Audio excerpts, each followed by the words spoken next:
last presentation of the track. So first of all, thank you all of you for being here. Yeah, I will talk about Magnolia integrating with AngularJS as a client-sided MVC framework. To introduce myself, my name is Moritz. I'm a software developer and consultant. I'm living in JCR trees for about a couple of years. And I'm an employee for a couple of years for the Agido GmbH in Dortmund. We are using Magnolia since version 3. I don't know. And what we are mainly doing is long-term development and operations of a large sports betting application. And also we are into other mobile-focused, web-based product based on web technologies. So, what am I doing here? First of all, I will give you a short overview where we come from, where we integrate Magnolia in the past, and what we do now with our AngularJS approach as a second step. And to tease you a little bit, the presentation will include a demo and football. So, large multi-tier application. This is the basic setup for our biggest customer. We have about 80 web servers taking bets from our customers. We have EJB3 servers in the back end, about 12 machines standing there doing kind of sharding. And in the back end, we use Magnolia as the content provider. So our web tier is doing internal requests to a Magnolia. So it's not a page based on Magnolia totally. The rendering master, let's say, is done in Spring MVC or for legacy reasons in Java Server Faces. It's an application that's about 10 years or more old. And what Magnolia is providing here are HTML snippets, so no page structure in Magnolia at all. Problems with this approach is for the designers, we have templates at 2 locations, at the templates for the Spring MVC and Java Server Faces, and also we are using JSP in Magnolia, the JSP templates for the snippets. And same thing for the developers, they have to think about 3 templating contexts here. And also, we have no such a good what you see is what you get or preview experience for our customer because we only have small parts of our application within Magnolia. So that's for the large application. Then also for the same customer, we built a Magnolia-based portal where we use Magnolia in the classical way to build more or less like a static page, a static portal. But we got the more and more growth of need to add services like DMS access, communication to an accounting system, login to a single sign-on to other integrated with other applications and so on. And here Magnolia is the rendering master, and we included it in the Magnolia container. And one of the problems is, I think we already heard it in another talk, is messing with the class path as we add more and more functionalities to Magnolia to build interactive applications. So these are our approaches from the past, our daily business we are living with. And what we learned from that is we have, with our bigger multi-tier approach, a lot of flexibility in there. But Magnolia doesn't play such an important role there. It's only, it's an addition. It comes afterwards, after the application was built up. And on the other hand, we see more and more need for the customers to design the whole page and to go for the structure of the whole page. And as we have currently a lot of user interaction and a lot of interactivity on our page, doing it Ajax style, like no full page refresh and so on, we see a growing need for rich client-sided application. And so that's the reason why for some of our new projects we use AngularJS. And yeah, already said it. What we need here is lots of interaction. We build a single-page application, including an offline mode where we use the browser, the storage within the local storage within the browser, and so on, doing syncing to REST services. And we got the impression after half a year working with AngularJS that it works quite well to build such applications within the web tier or client-sided. So I don't know if you already know Angular. I will give you a short impression from what the key features are. Just a small snippet. Angular is just HTML5 with some annotations, and on the other hand, the definition of controllers, modules, and services within JavaScript. And the key feature is a two-way data binding.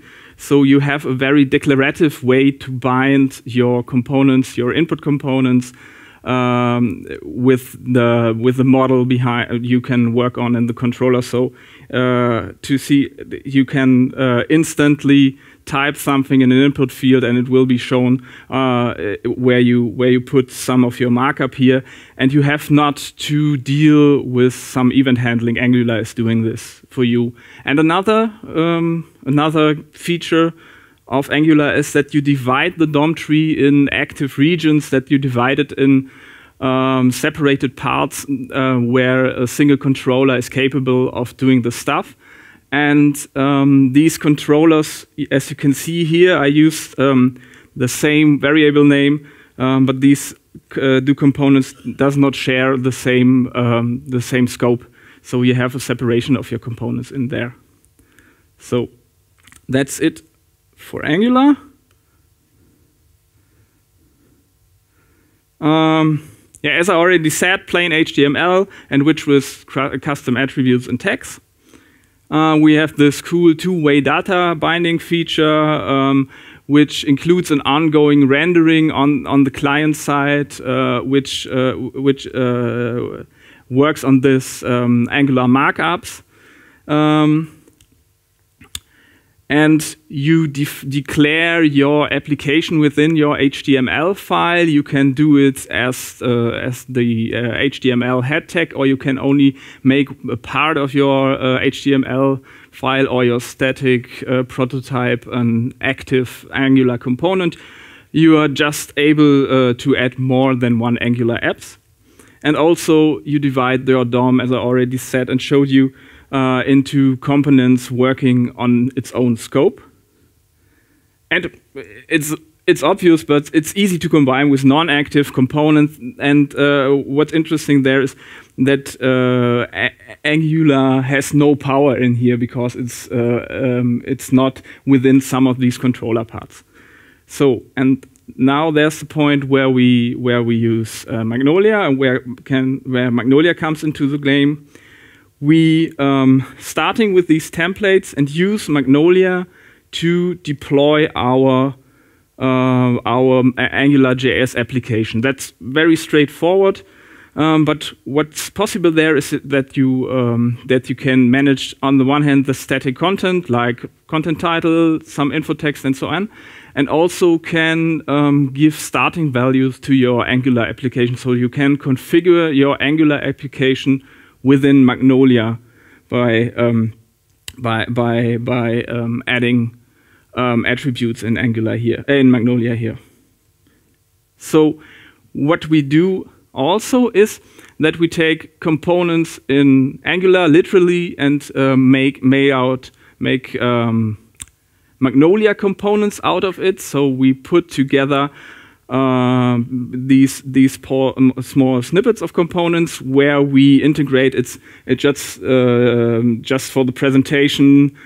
We can separate it in different files, but you have together the HTML markup and the controller itself, and it's done as a Magnolia component.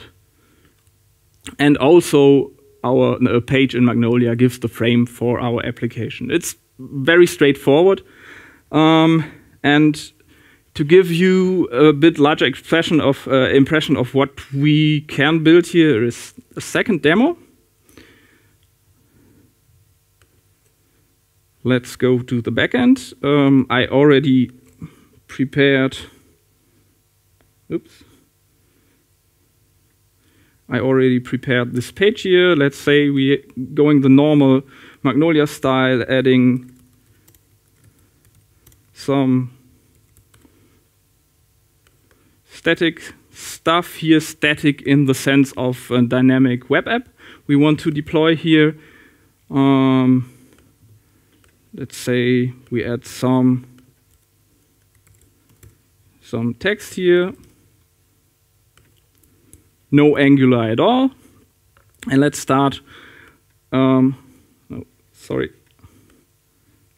let's start with adding our first Angular component. It's a selection component used to select all the teams available in the ongoing World Cup. We set a default country, which is done by a 3-character code. And now we have an Angular component which is able to select the teams in the match. But that looks I think it will look very familiar to you because there's no big magic done here. But we have other components, Angular components, that interact with these. For example, we have this statistics, which is actually a component talking to a REST API, fetching data about Switzerland and about the team we select here. It's a free available service we use here. It's not one of ours. It's just free to use. We also have a picture here. We can select other teams, and these Angular components here interact, which is its other. I have another component. We also could do some Twitter integration.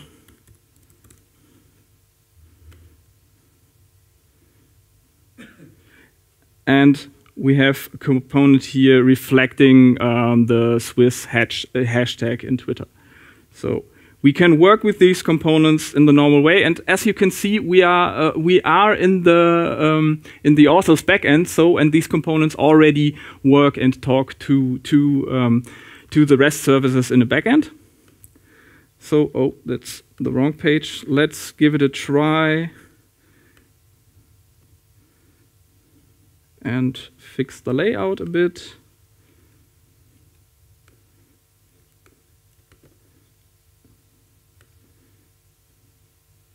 Publish it. And what's it called?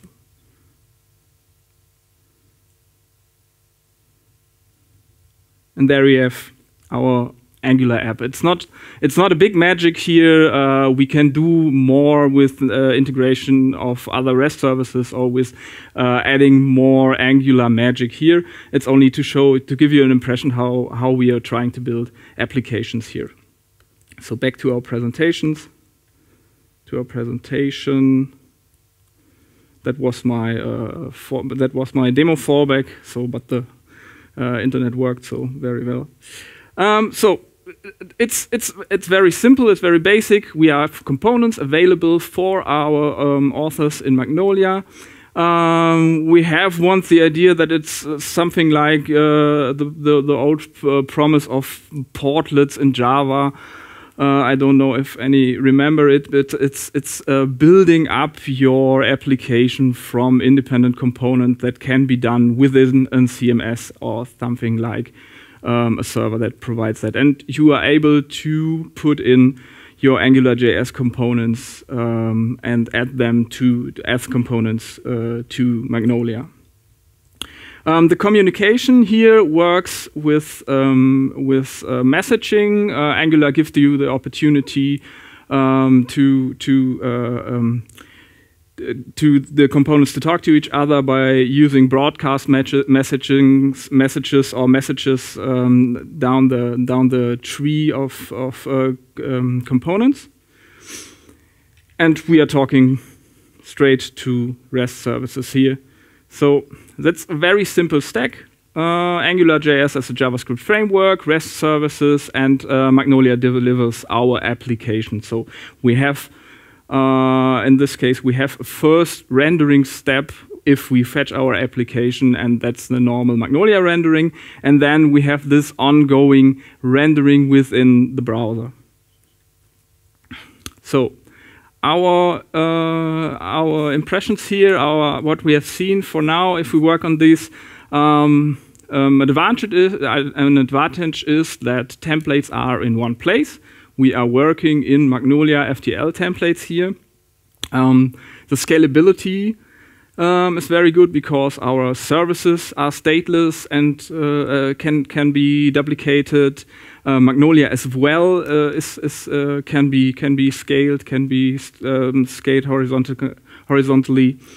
And also, as we very loosely coupled the application logic and the content management, we have a very good portability on the server side.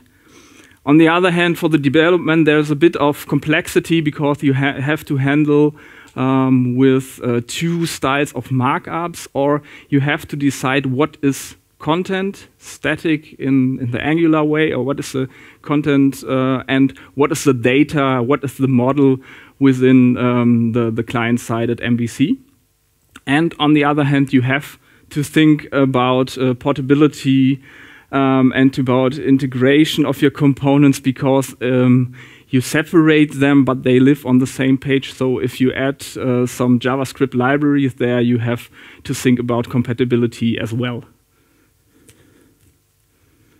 So another approach we are trying is it's single page applications, so that you asynchronous load some content from Magnolia into your page and create interactive pages without full page reloads. We use the same stack here, but the very simple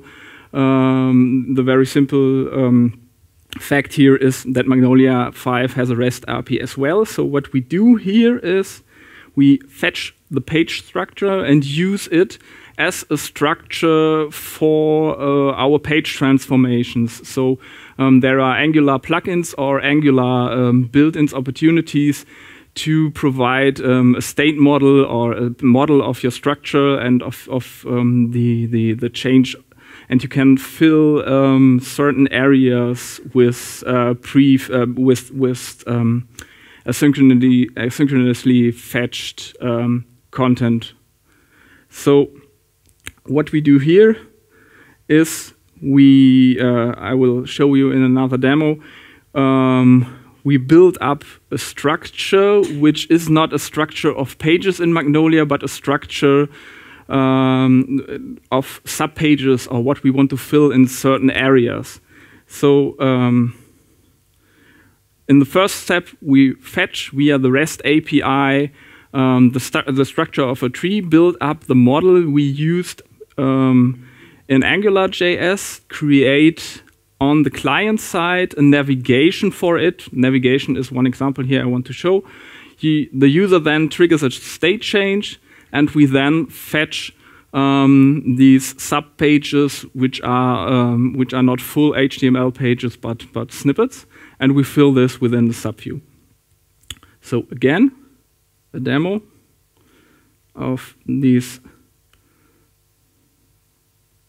small application. The page structure here we built this is done here in Magnolia. We have these sub pages here, which are only small divs, and if you see the published page here, we can use the navigation on the left side to fill in the area on the right side, and also we have this guy here. Okay, so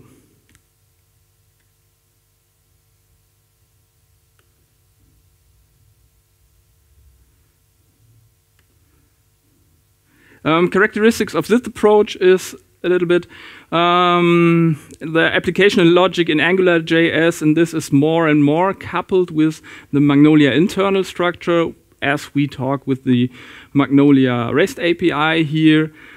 And the Magnolia pages, as I said, are only parts and are only subview of the build of the whole client here.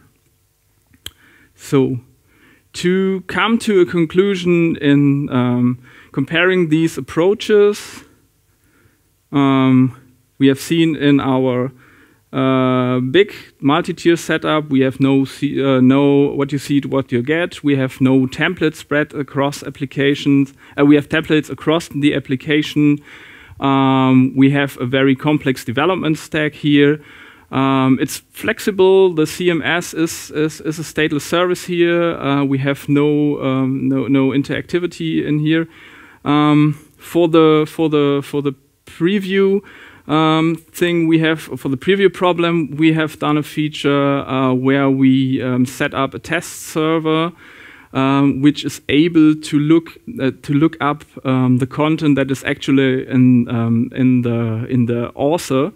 In the Magnolia author application, so it is possible to have something like a preview for the overall page, but it stays a problem there in this approach.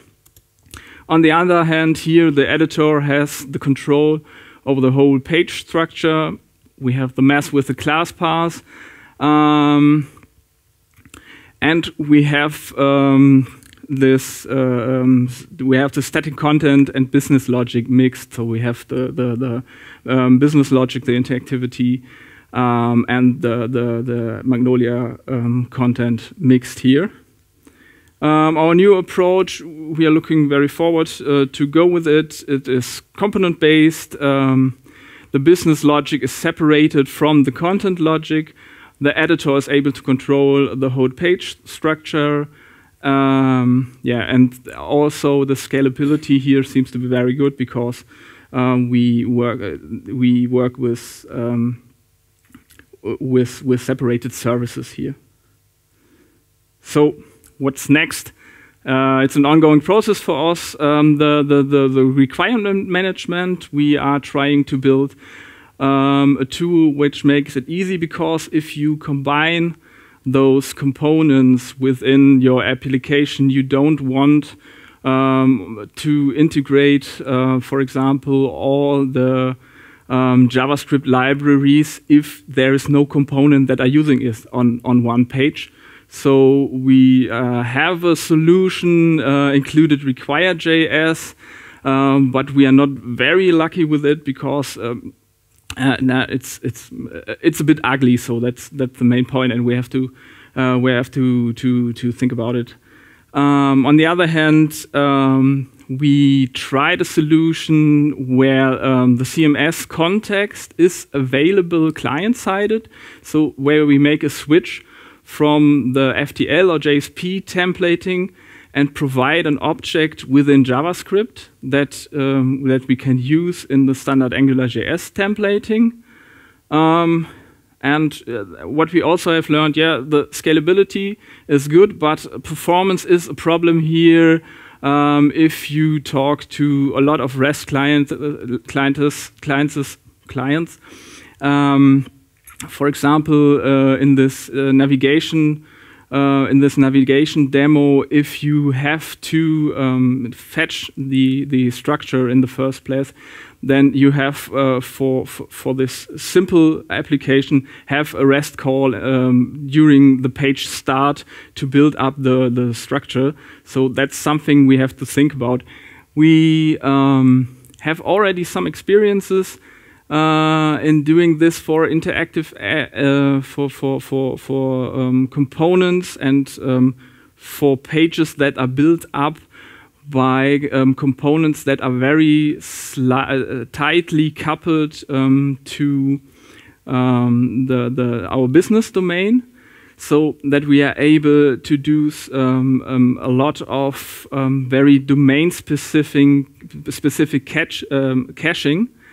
And also what we do is that we not do a REST call for every single snippet or every single component we want to present on our page, but to package them together and to provide APIs where we are able to package them and fetch them in one step, and also do some optimization there. But we have not done it in this Angular in this Angular application stack we are building for now. So that's mainly it. I think it was a little bit fast. So thanks for your attention, and yeah, feel free to ask me something.